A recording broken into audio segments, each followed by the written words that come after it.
Hello and welcome to the first Granada Reports of 2023. We're very happy to be back and very happy to have you with us as well. Yeah, Happy New Year. On the programme this evening. Baby. 1-year-old Hayley Thompson died in her cot after being sent home from A&E. Today, her parents have spoken of their pain and demanded answers from the hospital that discharged her. Just test her, just do something. Not say, oh yeah, she's just got a viral infection, come back in 2 or 3 days, because obviously 2 or 3 days is too late. Tributes to the recently married couple killed in a helicopter crash in Australia. We're live on the Gold Coast with the very latest. Tony Collier vowed to run 5K every day for a year after his cancer diagnosis. Today, he completed that mammoth mission and joins us for a chat later. And with 5 defeats already this season, just what is going wrong at Anfield and how can Klopp claw it back?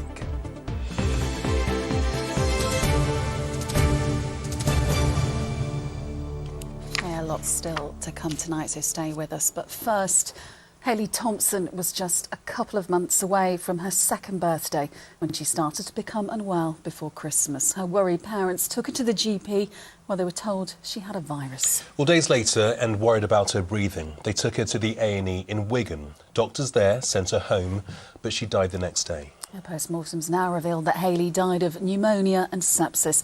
Today, her parents have been speaking exclusively to our reporter Zoe Muldoon, and they're demanding answers. Hayley Thompson was just like any other 22-month-old, chatty and full of life. I loved every single thing about her, how clever she was, how funny she was, how she just used to shout me, mummy, mummy. But on the 18th of December, after becoming unwell, Hayley deteriorated. She was struggling to breathe and her panicked parents rushed her to Wigan Infirmary. After a 4.5-hour wait in A&E, a doctor checked Hayley over, said the 1-year-old just had a virus and the family were sent home. But early the following morning, Chris and Boyer were faced with every parent's worst nightmare. I just stroked her head and I felt cold. What I saw, it still haunts me. As soon as I've seen her, it's kind of thinking, no, this can't be true. Hayley was rushed to hospital by paramedics, but was declared dead within minutes of arriving. To get there and found out that she'd been declared, when I got there, it was just utter heartbreak. Early post-mortem results show that Hayley died from sepsis and pneumonia, but the little girl wasn't tested for either at the hospital. Her parents are now demanding to know why. Do you feel like you've got answers from the post-mortem?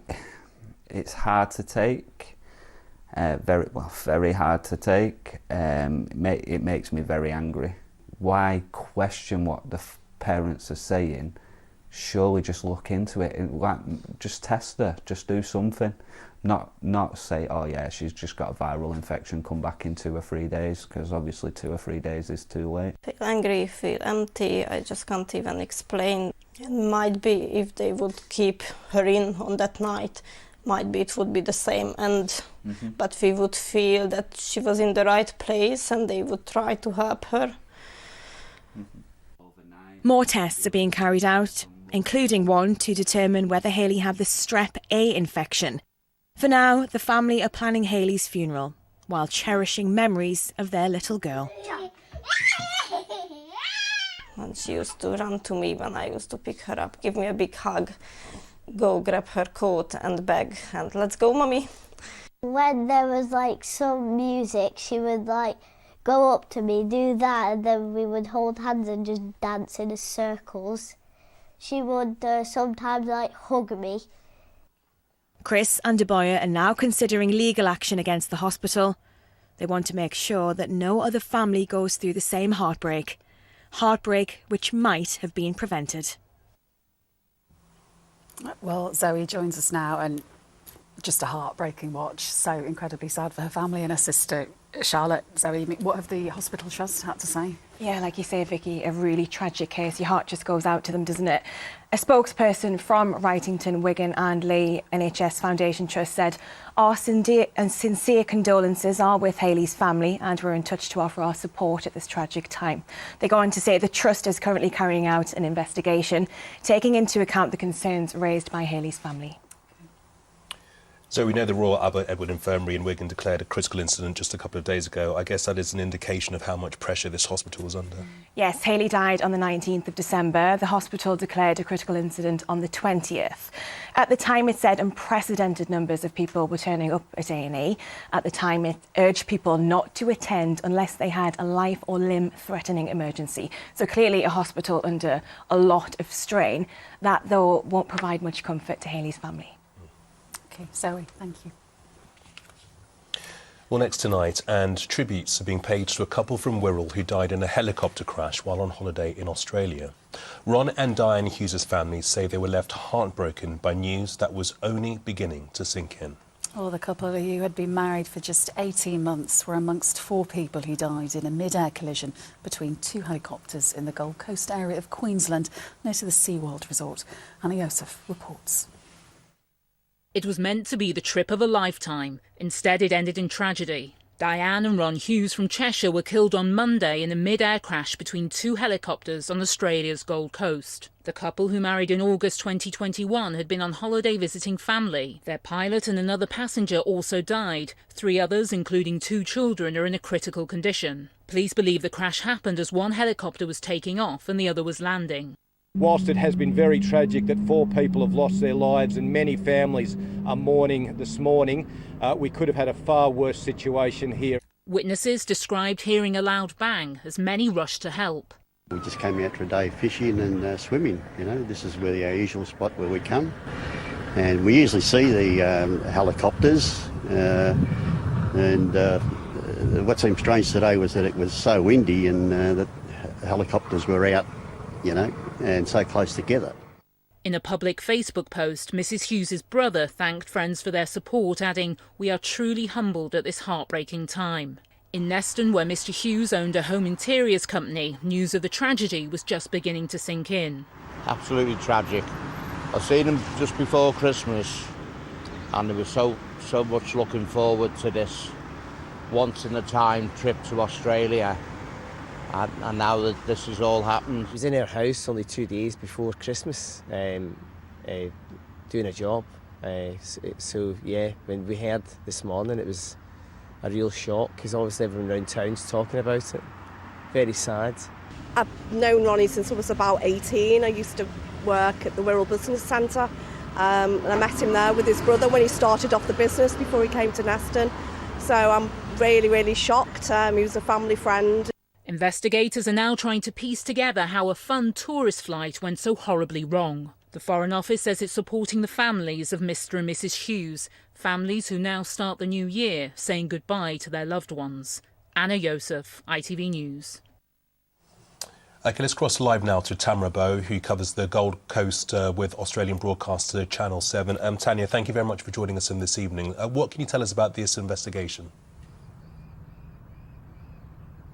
Well, obviously this has had a devastating impact on families right around the world. Those on board were from places like Australia here, New Zealand, as well as the UK. As we just heard, 4 lives were lost, including SeaWorld's head pilot Ash Jenkins, believed to be Briton, as well as British couple Ron and Diane Hughes. We understand they had flown to Australia on a holiday and hopped on board that flight that went terribly wrong. They were newly married back in 2019. Their family members flew into Australia last night so they could be together to grieve. There are just so many questions around this crash site. How something like this could happen, especially with such a reputable company as SeaWorld Helicopter Tours. This is something that has been in operation for decades and they have a pretty good track record. But those questions will only be answered through an extensive investigation, which will take time. We're told a preliminary report could be available within the next 6 to 8 weeks, but a thorough investigation, that could take anywhere up to 18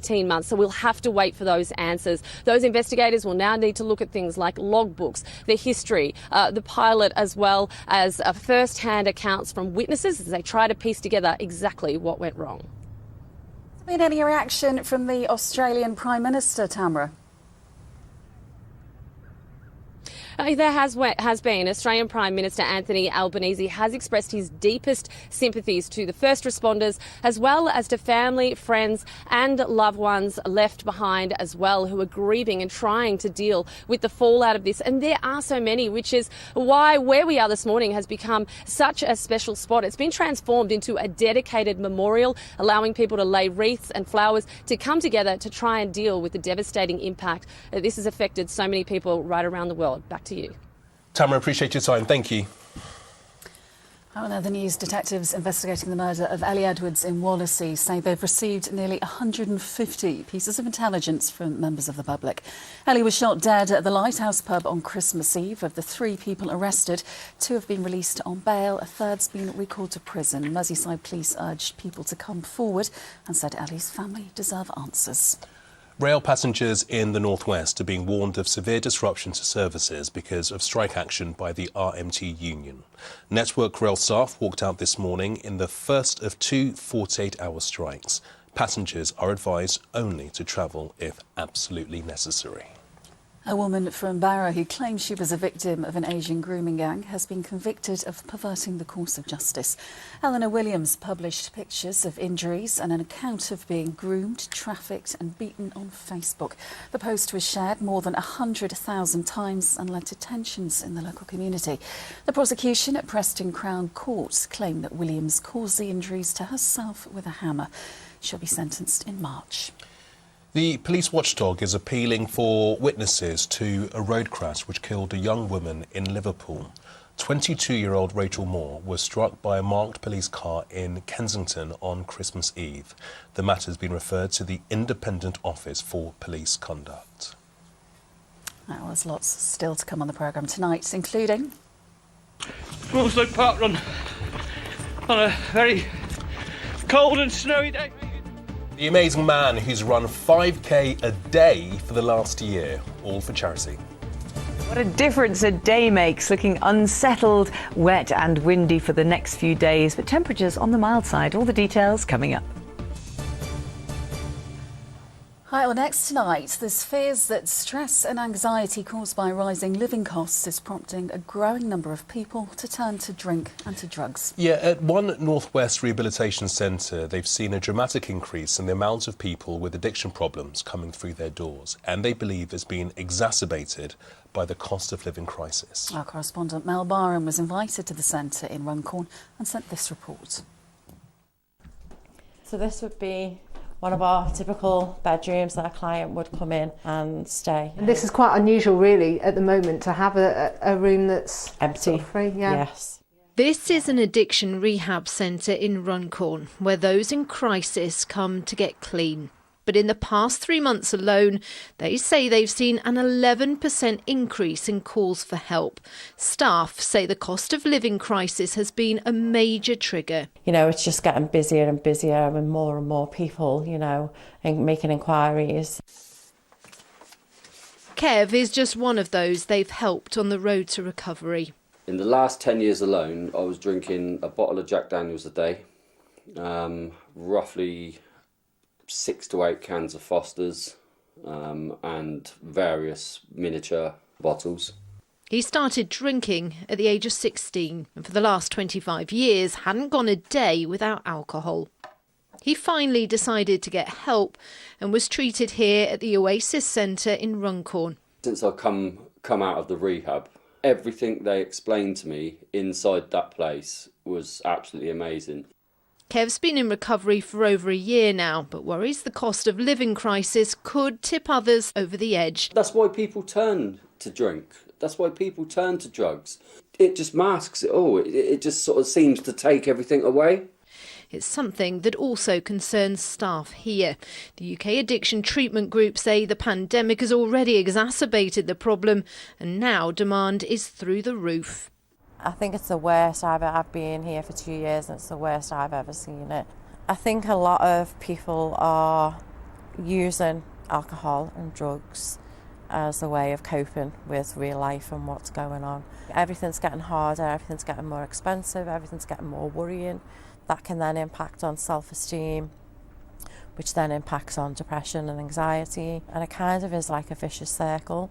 But while Kev has turned his life around, there are fears many others won't get the help they need. The desperateness of the situation at the minute is that that's going to become harder and harder for families to find that money to pay for treatment. For us here, it's about keeping them doors open. The chances are, though, at the minute, the more and more full we get, the less we are able to do that, the more we're seeing of people who really do need desperate help, and that's only going to get worse. Whilst private rehab is expensive, community services are also available, and the message to those struggling right now is to ask for help. Mel Barham, ITV News, Runcorn. You know, if you've been affected by any of the issues in Mel's report, we do have information and advice on our website about the support that's available. Just head to itv.com/Granada. Yeah, vital support too. Yeah. OK, time for sport now. And the first games of the new year for both Manchester United and Everton. Hi, Mike. Hello there. Hello. Happy New Year Happy to you New guys. Year. Happy New Year. And yeah, I think both of these clubs are hoping to actually pick up where they left off on New Year's Eve. Let's start with Manchester United, who can strengthen their position in the Premier League's top four tonight. They're at home to Bournemouth, looking to continue their good run of form, which has seen them lose just once in all competitions since the start of October. It's a big night too for Everton. They are just above the relegation zone. They play Brighton in their first game at Goodison Park since a disappointing Boxing Day defeat to Wolves. Frank Lampard wants his players to build on Saturday's draw at Manchester City. Same approach, mentality, work ethic, all those things, because I think they've got to be standard in football. They'll just look different, and it will look different against Brighton. It's about bringing good feel to us now. I think the end of the Wolves game wasn't a good feel in the stadium. Can we get together and deliver that feeling in the stadium on Tuesday night, because it'll be a really tough match. Now, could Burnley be joining Liverpool back in the Premier League next season? They are firmly on course, sitting 5 points clear at the top of the Championship after a sixth straight win. 2 goals from Ian Maatson secured a 2-1 result at Swansea. Crucially, Burnley are now 14 points clear of third place. Elsewhere in the Championship, Ched Evans' 93rd minute goal earned Preston North End a 1-0 win at Stoke City. And Bolton Wanderers were the region's only other winners in the Football League yesterday, as they beat Barnsley 3-0 to move up to 5th in League One.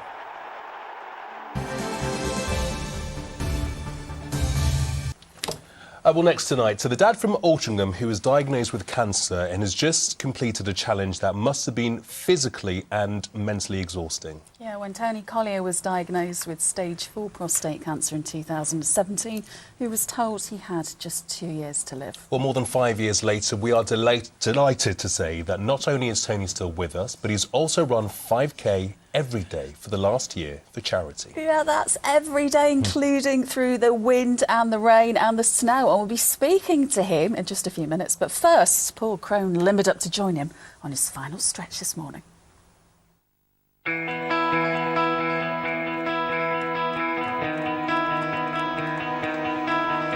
A remarkable journey for a remarkable man.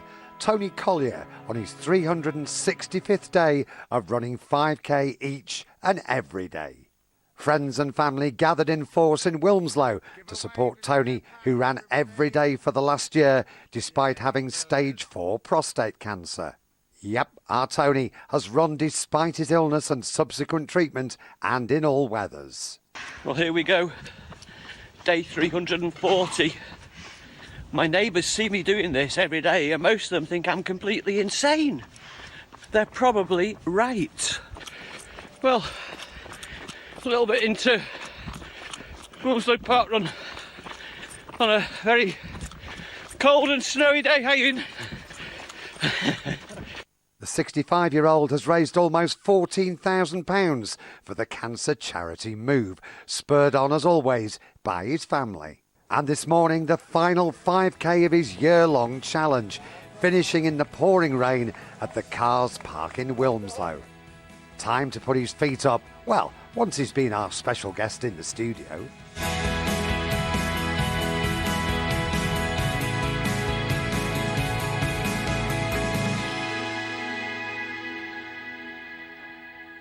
Well, as we said here, we are delighted to say that Tony is joining us in the studio. Happy New Year to you, Tony. Congratulations. Thank you. When you look back at those pictures and you think about all the work, the running, the hard work that have gone into the last few months, a year, how do you feel?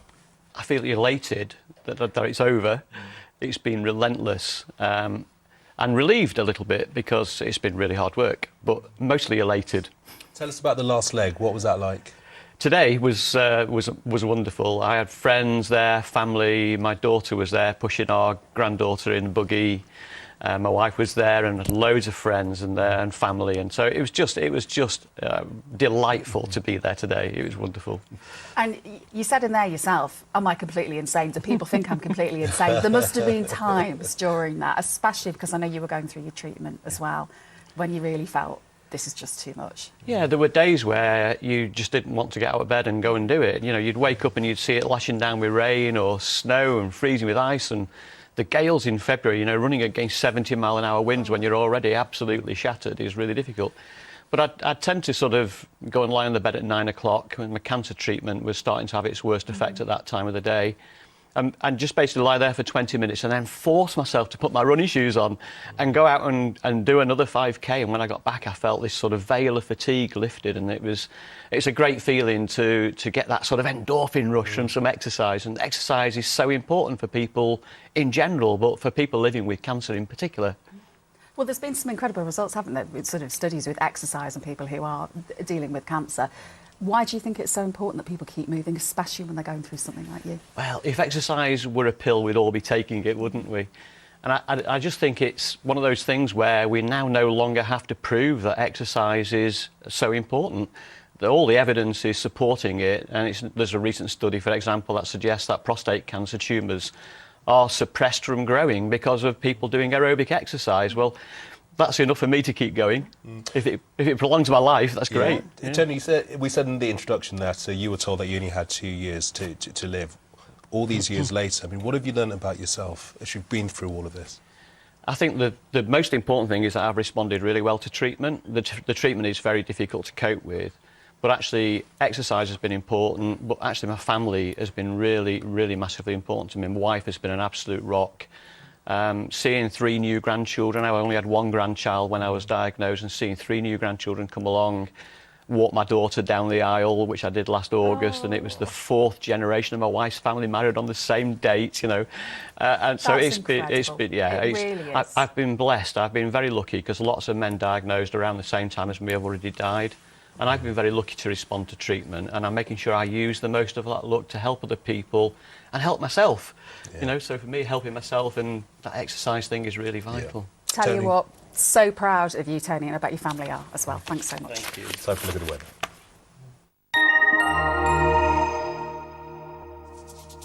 Mum, wet wipes, toilet or bin? Bin. Why? United Utilities sponsors ITV Granada weather. Hello there. Well, what a difference a day makes. The blue skies of yesterday giving way to the wind and rain of today. A very windy day across the Isle of Man all day, but actually the rest of us are going to notice the difference overnight tonight. It'll be noticeably more windy as the wind changes direction from a southerly to a southwesterly, then a westerly. So we're expecting gale force gusts at the coast and also across Transpennine routes. There could be some disruption for high-sided vehicles especially. It's looking unsettled for the next few days, often wet and windy, but generally mild. And in fact, we do have an interesting statistic for New Year's Day.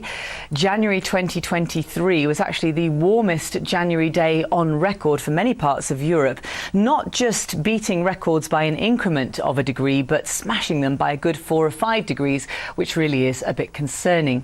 Taking a look at the details, you can see the isobars are very tight over the next 24 to 48 hours. And also we've got this system winding up on Thursday, which brings us another spell of heavy rain, but a transient ridge of high pressure on Friday, giving us a glimmer of brightness and calmer weather once again. But then we're back to the showers again. Well, we would be.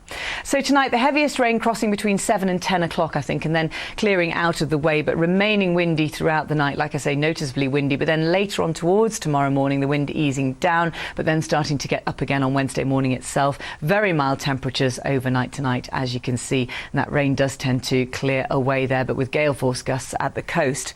Sun's up tomorrow at 8:28. We're expecting tomorrow to be windier than today. windiest in the morning yet again, with some showers for the north of the region, more in the way of brightness to the south though. That's it. Bye-bye. Cleaned up well. United Utilities sponsors ITV Granada weather.